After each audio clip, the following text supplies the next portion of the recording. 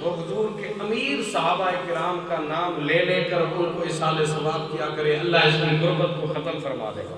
حضور کے عمراء صحابہ جو ہیں جنہوں نے اسلام پر خرچ کیا سب کچھ، ان کا نام لے لے کر بندہ اللہ کی بارگاہ میں ان کے حق میں قرآن پڑھ کر صدقہ کر کے ان کے حق میں اصال ثواب کرے، رب اس کو اس غربت سے، اس فقر سے نجات عطا فرما دے گا۔